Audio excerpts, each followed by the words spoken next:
सम्भाषणसन्देशसंस्कृतमासपत्रिकायां प्रकाशितानां बालकथानां ध्वनिप्रसारणम् इदं बालमोदिनी इति।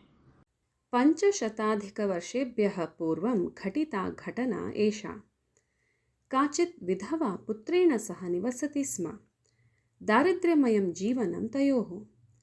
अथ एकदा प्रातः पाकं कर्तुम् इच्छन्ती सा माता चुल्लिसमीपं गता।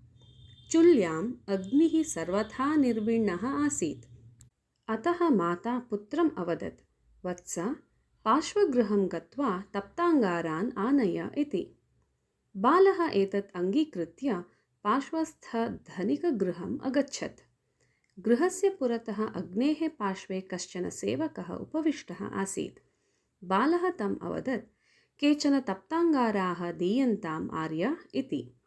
सः सेवकः बालकम् उपेक्षया पश्यन् अवदत्, तप्ताङ्गाराः किं युतकेन नीयेरन्? त्वया तु युतकमपि न धृतं। कथं नयसेत् तप्ताङ्गारान् इति। क्षणं विचिन्त्य सः बालः समीपे स्थितेन जलेन हस्तौ आर्द्रीकृत्य काष्ठभस्मज अञ्जलौ धृत्वा तं सेवकम् अवदत्, तप्ताङ्गाराः अत्र अञ्जलौ निक्षिप्यताम् इति। सेवकः तस्य अञ्जलौ तप्ताङ्गारान् स्थापयत्। बालः तान् स्वीकृत्य गृहं प्रति अधावत्। गृहस्य अट्टे स्थित्वा एतत् सर्वं दृष्टवान् धनिकः बालस्य प्रत्युत्पन्नमतित्वं दृष्ट्वा सन्तोषं प्राप्य तं बालकम् अनुसरन् तदीयं गृहम् अगच्छत्।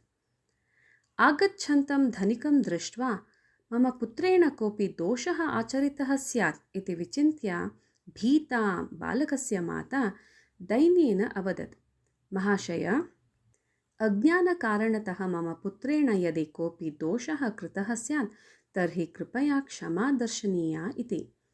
तदा धनिकः अवदत्, आर्ये, भवत्याः पुत्रेण कोऽपि दोषः न कृतः। सः अस्ति महाबुद्धिमान्। अस्य जीवनं वनकुसुमस्य इव न भवेत्।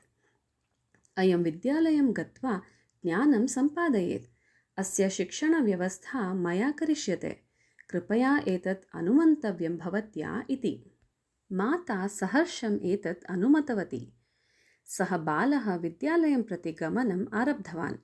गच्छता कालेन न्यायशास्त्रम् अधीत्य सः न्यायशास्त्रे महत् ज्ञानं सम्पाद्य ख्यातिं प्राप्तवान्। तस्य नाम अस्ति रघुनाथशिरोमणिः इति।